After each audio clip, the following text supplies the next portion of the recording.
de impuestos a las ganancias, que es una buena noticia para los trabajadores. 1.300.000 trabajadores podrían verse beneficiados si esta ley toma fuerza de ley a partir de la aprobación en el Senado, que estimamos que en una semana, 2 semanas, podríamos tener este resultado favorable en la Cámara Alta del Congreso de la Nación. Pero para analizar el tema de la ley, de las modificaciones, y para charlar sobre los temas también del mercado del trabajo y del mundo del trabajo, hoy casualmente con la noticia del boletín oficial donde nos enteramos de esta decisión administrativa de la jefatura de gabinete de ampliar el trabajo remoto para los trabajadores públicos en virtud de la consecuencia de la pandemia, por lo menos en estos 3 días,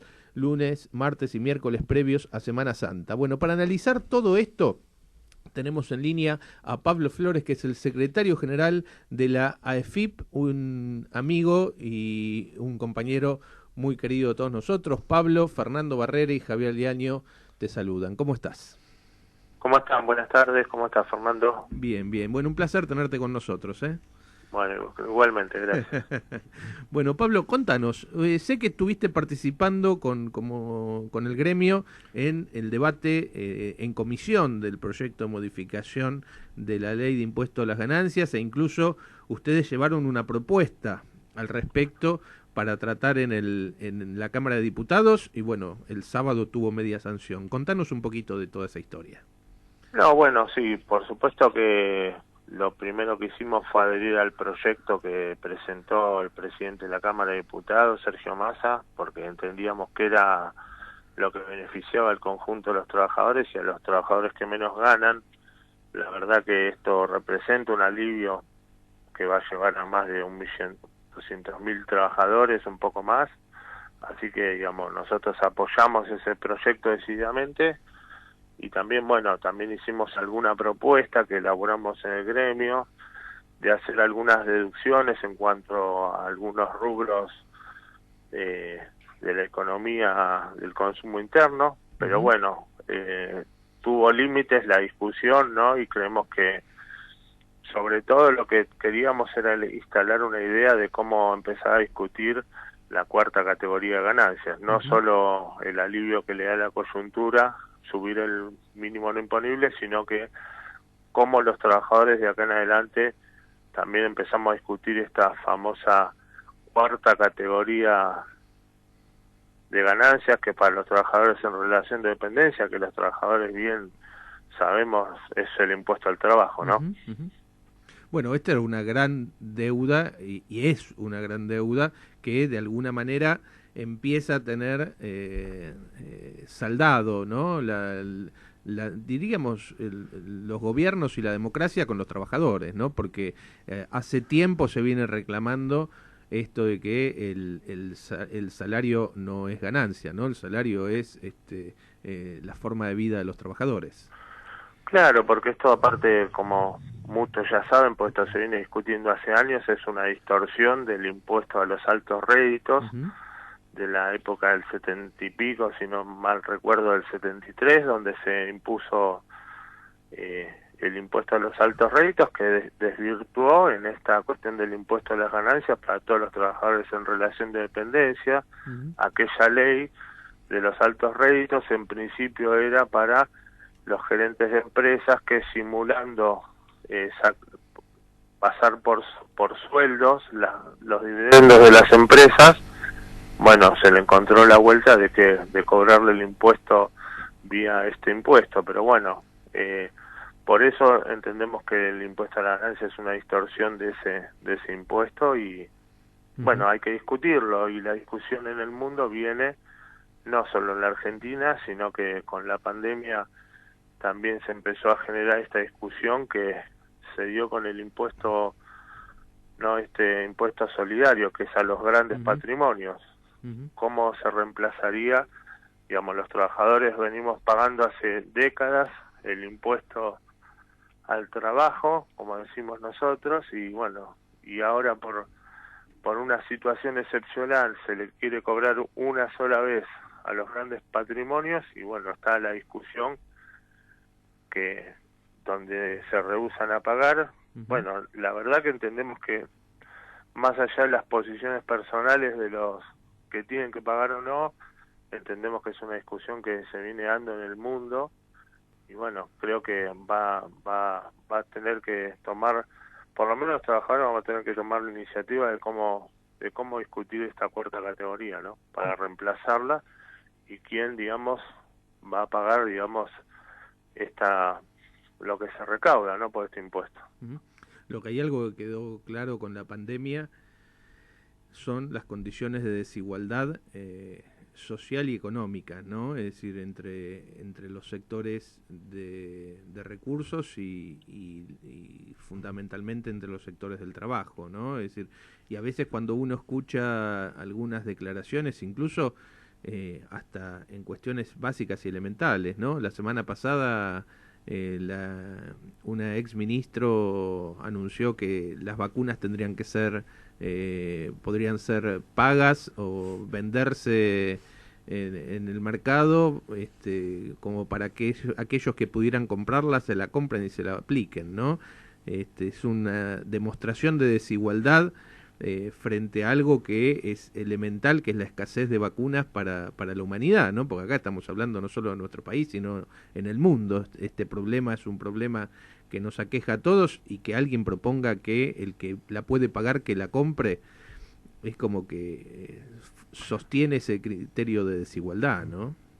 Bueno, esto es lo que hace aún peor esta discusión, ¿no? Que para beneficiarse por ejemplo, con el tema de las vacunas, si la pueden pagar, ¿quién la va a poder pagar? Los que más recursos tienen a la hora de tener que aportar para vivir en comunidad son los que menos quieren aportar. Entonces, bueno, la discusión ronda todo sobre lo mismo, ¿no? Claro. Cómo nosotros, desde nuestra visión, es cómo se organiza la comunidad para vivir en armonía. Y para esto tenemos que ser protagonistas de estas discusiones. Pablo, Javier Liaño te habla, ¿qué tal? Buenas tardes. ¿Qué tal, Javier? Bien, todo bien. Quería hacerte una pregunta que no tiene nada que ver con esto, pero como secretario general de los trabajadores de AFIP, quería preguntarte esta cuestión porque tiene que ver con, también nosotros como parte del sindicato del Estado, la vivimos frecuentemente, ¿no? Hace poco tiempo la AFIP fue noticia por lo que fue la causa Hoy Combustibles, el tema de Abad, declarando, ¿no? De Alberto Abad, el ex titular de la AFIP. Y también lo que fue la contratación de estudios externos como el de Gil Lavedra y otros estudios importantes cuando hay trabajadores de la AFIP que pueden llevar perfectamente esos trabajos, ¿no? Al trabajador de la AFIP, que es un organismo autárquico, autónomo, independiente, que lo vinculen en todas estas cosas, ¿no? Quiero saber tu opinión al respecto. No, bueno, a ver, qué opinión. La verdad es que sobre, digamos, la época del gobierno anterior, nosotros acá en el organismo, y nosotros lo hemos dicho porque hubo mucha persecución interna, es un organismo, la AFIP, de carrera, en donde los trabajadores, digamos, no es que entran y salen del organismo cada 2 años, sino que es un organismo donde los trabajadores son muy especializados.